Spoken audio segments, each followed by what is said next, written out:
ጥሩ ሰዎች ለምን መጥፎ የሆነ አያያዝ እንደሚገጥማቸው ማወቅ ትፈልጋለህ?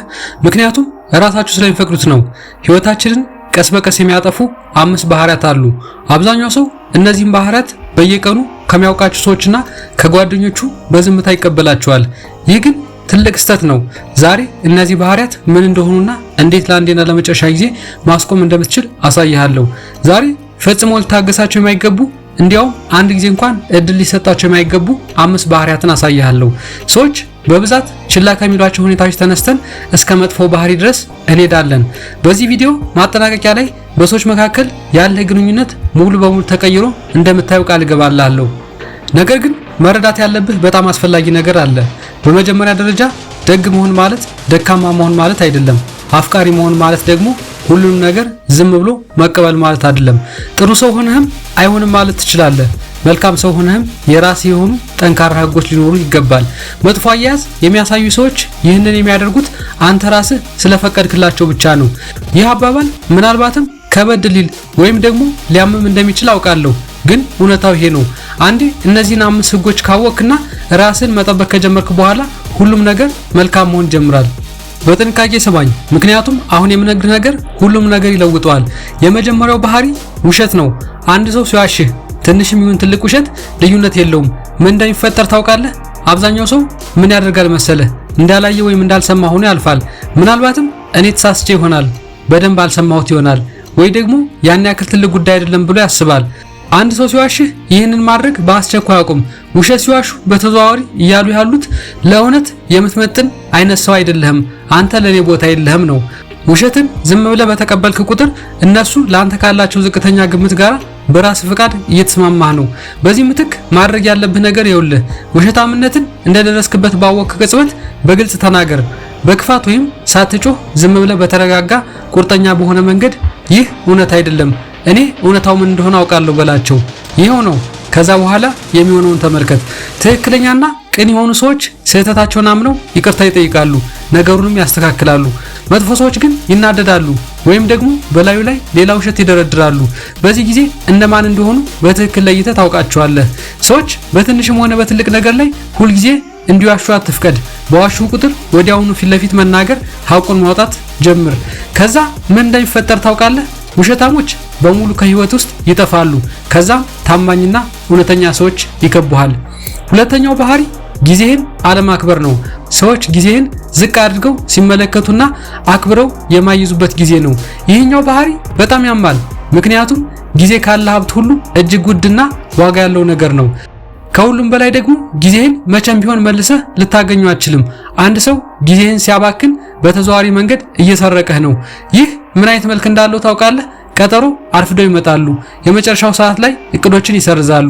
ዝም ብለው እንድትጠብቅ ያደርጉሃል። ወይ ደግሞ የሆነ ነገር ለማድረግ ቃል ገብተው በፍጹም አያደርጉትም። ይህንን ደግሞ ደጋግመው ያደርጉታል። አብዛኛው ሰው ደግሞ ዝም ብሎ ምንም አይደለም፣ ችግር የለውም፣ ምናልባት ሌላ ጊዜ ይስተካከላል በማለት ይቀበሏል። ይህ ፈጽሞ የተሳሳተ ምላሽ ነው። እውነታው ግን ይኸውልህ፣ አንድ ሰው ካከበረህ ጊዜህንም ያከብራል። በተባባላችሁበት ሰዓት ይገኛሉ፣ የገቡትን ቃል ይጠብቃሉ። እንዲሁም ቦታ እንደማይሰጡት ሰው ዝም ብለው እንዲያቆዩ አያደርጉም። ስለዚህ አዲሱ ህግህ ይህ ነው። አንድ ድል ብቻ አስጣቸው። ይኸው ነው። አንድ ሰው ጊዜህን ካባከነ በኋላ በግልጽ እንዲህ በለው፣ ጊዜ ለኔ ውድ ነው፣ አንተ ልታከብረው ካልቻልክ ከዚህ በኋላ ይህንን መቀጠል አንችልም። ይህንን ነግረሃቸው ድጋሚ ካደረጉት ግን ነገሩ አውቁታል፣ ጥላቸው ሂድ። ይህ ጨካኝ ውሳኔ ሊመስል እንደሚችል አውቃለሁ። ነገር ግን እስኪ አስበው፣ ላንተ ግድ የሌላቸው ሰዎች ስትል ስንት ሰዓታትን በከንቱ አባክነሃል? ላንተ ተመሳሳይ ነገር ለማያደርግልህ ሰው ስትል ስንት ጊዜ ህይወትህንና እቅድህን ለነሱ በሚመች መልኩ አመቻችተህ ወይም ቀይረህ ሰጣቸዋል? አሁኑኑ አቁም። ጊዜ እጅግ ውድ ነገር ነው። ዋጋ እንዳለው ነገር አድርገህ ያዘው። የሚገርመው ነገር ግን ይህንን ባህሪ መቀበል ስታቆም አንድ ተአምር ይፈጠራል። ለአንተ በእውነት የሚያስቡልህ ሰዎች በሰዓታቸው መገኘት ይጀምራሉ። የገቡትን ቃል ማክበር ይጀምራሉ። ምክንያቱም አንተ ለራስህ ዋጋ እንደምትሰጥ ያሉ። ይህ ደግሞ ለነሱ ይበልጥ እንዲያከብሩ ያደርጋቸዋል። ሶስተኛው ባህሪ በራስ ላይ መጥፎ ስሜት እንዲሰማህ ማድረግ ነው። ሶስተኛው ባህሪ ሰዎች ስለ ራስ መጥፎ ስሜት እንዲሰማህ የሚያደርጉበት ሁኔታ ነው። ይሄኛው በጣም ተንኮለኛ ወይም ስውር ባህሪ ነው። ምክንያቱም እንደ ቀጥተኛ ጥቃት ሆኖ አይታይም። ይልቁንም እንደ ቀልድ፣ እንደ ምክር ወይም ደግሞ እንደ ሐሳቢነት መስሎ ሊቀርብ ይችላል። ሲያጠቁ በጣም ስስ ነህ ቶሎ ይከፋሃል። ቀልድ አታውቅም እንዴ? እኔ እኮ እውነቱን ለመናገር ብዬ ነው። ወይ ነገሩን አጋነንከው።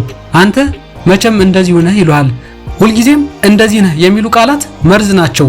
በራስ ላይ ጥርጣሬ እንዲያድርብህ ያደርጉሃል። ችግሩ በአንተ ላይ ያለ ይመስል እንድታሰብ ያደርጉሃል፣ ያሳንሱሃል። ነገር ግን በትክክል እየሆነ ያለው ነገር ምን መሰለህ? ያ ሰው ራሱን ትልቅ አድርጎ ለመመልከት ሲል አንተን ዝቅ ያደርጋል። እነሱ ጥሩ ስሜት እንዲሰማቸው ሲሉ በአንተ ላይ መጥፎ ስሜት እንዲፈጠር ያደርጋሉ። ከሁሉም የከፋው ነገር ደግሞ ስህተተኛው አንተ እንደሆንክ አድርገው ማቅረባቸው ነው። ይህንን ከማንም ሰው በፍጹም አትቀበል። ሁልጊዜ አንድ ጥሩ ነገር ባጋራቸው ቁጥር ከዛ ውስጥ የሆነ እንከን ወይም ስህተት ይፈልጉበታል። ደስተኛ በሆንክ ቁጥር ደግሞ ደስተኛ መሆን እንደሌለብህ የሚያሳይ ምልክት ይደረድሩልሃል። መጀመሪያ አካባቢ እውነቱን ፊት ለፊት እየነገሩ ወይም እያረሙ መስሎ ይታያል። ነገር ግን ጉዳዩ ያ አይደለም። ይብቃችሁ፣ ከእንግዲህ እንዲህ አታውሩኝ ስትላቸው ምን እንደሚሉ ታውቃለህ? በጣም ስስነህ ቶሎ ይከፋል ይሉሃል። ስለዚህ ያንተ ህግ ይሁን። አንድ ሰው በማንነት ላይ መጥፎ ስሜት እንዲሰማ የሚያደርግ ከሆነ ያ ሰው በህይወት ውስጥ ቦታ አትስጠው። ነገሩ ይሆነው በቃ በጣም ቀላል። አራተኛው ባህሪ መቀበል ብቻ እንጂ አለመስጠት። ሰዎች ሁልጊዜ ካንተ ይወስዳሉ እንጂ በፍጹም እነሱ አይሰጡህም። ይህን ድግግሞሽ በጥንቃቄ አስተውለው። አንተ ትረዳቸዋለህ፣ ትሰማቸዋለህ፣ ትደግፋቸዋለህ፣ ሁልጊዜም ቢሆን ከጎናቸው ትቆማለህ። ነገር ግን አንተ እርዳታ በሚያስፈልግ ጊዜ እነሱ ስራ ይበዛባቸዋል። አንተ ድጋፍ ስትሻ ግን ጭልጥ ብለው ይጠፋሉ። በአስቸጋሪ ሁኔታ ውስጥ ስታልፍ ከነሱ የምታገኘው ምላሽ ዝምታ ብቻ ነው። ይህ የአንድ ወገን ብቻ የሆነ ግንኙነት ይባላል። በውስጥህ ምንም ነገር ሲቀር ድረስ በእያንዳንዱ ቅጽበት መላ ጉልበትህንና ውስጣዊ ጥንካሬህን ጨርሶ ያሟጥጠዋል። አብዛኛው ሰው ግን እንዲህ እያለ ያስባል። ምናልባትም የሆነ አስቸጋሪ ሁኔታ ውስጥ ስለሆነ ይሆናል። ምናልባትም ቀጣይ ይስተካከላል፣ ወይ እኔ ብዙ እየጠበቅኩ ይሆናል። እዚህ ጋር ሰውን መርዳት መጥፎ ነው እያልኩ እንዳልሆነ ይሰመርልኝ። ሁሉም ነገር በልኩ ሲሆን ነው ትክክል የሚሆነው። እውነተኛ ግንኙነት ማለት መስጠትና መቀበል ያለበት ነው። ሁለቱም ወገኖች ያስባሉ፣ ሁለቱም በተባባሉት ቦታ ይገናኛሉ፣ ሁለቱም ግንኙነቶቹ እንዲቀጥሉ ይጥራሉ። ስለዚህ ፈተናው ይኸውልህ፣ ለጥቂት ጊዜ መስጠትን ስታቆም፣ ቀድመ መደወልን ስተው፣ መርዳትን ገታ ስታደርገው፣ ሁልጊዜ ግንኙነቱ እንዲቀጥል የሚጥር ብቸኛ ሰው መሆንህን እያቆምክ ስትመጣ ከዚያ በኋላ ምን እንደሚፈጠር ተመልከት። ወደ አንተ መጥተው ምን ሆነሃል፣ ምን ተፈጠረ ብለው ከጠየቁ ያስቡልሃል ማለት ነው። ሙሉ በሙሉ ጭልጥ ብለው ከጠፉ ግን ፈጽሞ አስበውልህ አያውቁም ማለት ነው። ይህ አባባል በጣም ቀዝቃዛ ወይም ጨካኝ ሊመስል እንደሚችል አውቃለሁ። ነገር ግን ለዓመታት ከሚቆይ የልብ ስብራትና ስቃይ እንደሚያድንህ ግን ቃል ገባልሃለሁ። ምክንያቱም ብዙ ሰዎች ለራሳቸው የማይሆኑ ሰዎችን ለመርዳት ሲሉ በጣም ብዙ ጊዜያቸውን አባክነዋል። ያ ነገር ደግሞ በጣም ያስቆጫል። ጊዜያችሁንና ጉልበታችሁን በእናንተ ላይ ኢንቨስት ለሚያደርጉ ሰዎች አድርጉ። አምስተኛው ባህሪ የወሰንከውን ገደብ ወይም ባውንደሪ ማለፍ ነው። ይሄኛው ባህሪ ከሁሉም በላይ እጅግ አደገኛ ሆነው ነው። ሌሎች ባህሪያት በሙሉ ተደምረው ከሚያደርሱት ጥፋት በላይ የብዙዎችን ህይወት የሚያበላሽ ባህሪ ነው። ይህንን አምስተኛ ባህሪ በጥንቃቄ ልሰማው ይገባል። ይህ ባህሪ ሰዎች የራስህን ገደብ ወይም መስመር ካስቀመጥክላቸው በኋላ ያንን መስመር ረግጠው ሲያልፉ የሚታይ ነው። ይህ እጅግ ትልቅና ከምንም በላይ ዋጋ ሊሰጠው የሚገባ ጉዳይ ነው። በደንብ ስማኝ። ገደብ ወይም መስመር ማለት ራስህን ለመጠበቅ የምታወጣው ህግ ነው። ለምሳሌ በእኔ ላይ አትጩህብኝ፣ ሳታሳውቀኝ ወይም ሳትደውልልኝ አትምጣ፣ ወይም ስለ ግል ህይወቴ ለሌሎች ሰዎች አታውራ እንደሚባሉት አይነት ራስህን ሰላማዊ የሚያደርጉልህ ቀላል ህጎች ናቸው። እናም የሚከተለው ነገር ይፈጠራል። ለአንድ ሰው የምትፈልገውን ገደብ በግልጽ በቀጥታና ምንም ሳታደበዝዝ ትነግረዋለህ። እነሱ ግን ያንን እያወቁ መስመርን ይረግጣሉ። ምናልባትም ይቅርታ ይጠይቁ ይሆናል፣ ወይ ደግሞ ማመካኛዎችን ይደረድሩልሃል። ረስቸው እኮ ነው፣ ሆን ብዬ አይደለም፣ ያን ያክል ትልቅ ጉዳይ አይደለም እኮ ይሉሃል። ነገር ግን በቀጣይ ጊዜ ያንኑ ነገር ደግሞ ያደርጉታል። ይህ ከምንም ነገር በላይ እጅግ አደገኛው ባህሪ ነው። ምክንያቱም ጉዳዩ ህግ ስለመጣት ብቻ አይደለም፣ ላንተ ለስብዕናህና ለማንነትህ ቅንጣት ታክል ክብር እንደሌላቸው ማሳያ ነው። እዚህ ጋር መርዳት ያለብህ በጣም ወሳኝ ነገር አለ። ያለ ቅጣት ወይም ያለ አስገዳጅ እርምጃ የሚቀመጥ ገደብ ዝም ብሎ ምኞት ብቻ ነው። አንድ ሰው ይህንን አታድርግ ብለኸው ያንን ነገር ሲያደርግ ግን ምንም አይነት እርምጃ ካልወሰድክ ወይም ዝም ካልክ ያስቀመጥከው ገደብ ለነሱ ምንም ዋጋ የለውም ወይም ባዶ ነው። ስለዚህ ያንተ ህግ ይህ ይሁን። አንድ ማስጠንቀቂያ ብቻ ስጣቸው። ገደብህን ስታስቀምጥ የሚያገኙት እድል ይህ ብቻ ነው። ያንን መስመር ከረገጡ እንዲህ በላቸው፣ ይህንን ነገር እንዳታደርግ ነግሬህ ነበር። ድጋሚ ይህንን ካደረክ ግን በመካከላችን ያለው ነገር ያበቃል። ይህንን ነገር ድጋሚ ካደረጉት ግን መላ ግንኙነታችሁ አብቅቷል። ጥላቸው ትሄዳለህ። ምንም አይነት ድርድር የለም፣ ሁለተኛ እድልም የለም። ምንም አይነት ልዩ ሁኔታ አይፈቀድም። ይህ ሁኔታ በጣም ወጣ ያለ የተጋነነና ከበድ ያለ ሊመስል እንደሚችል አውቃለሁ።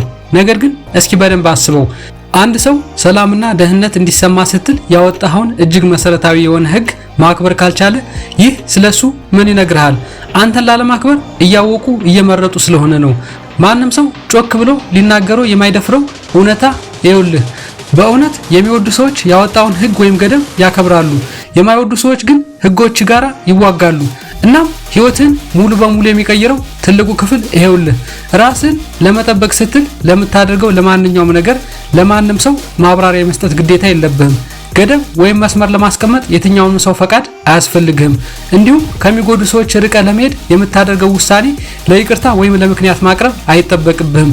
ያንተ ውስጣዊ ሰላም ከነሱ ስሜት በላይ እጅግ በጣም ይበልጣል። ይህንን ነገር ደጋግመህ አስብበት። በዚህ ቪዲዮ ጠቃሚ ነገር ካገኛችሁበትና በቀጣዩ ጊዜ እንደዚህ አይነት ቪዲዮ እንዲደርሳችሁ ሰብስክራይብ እንዲሁም ላይክ እና ሼር ማድረግ እንዳትረሱ። ስለተከታተላችሁኝ ከልብ አመሰግናለሁ።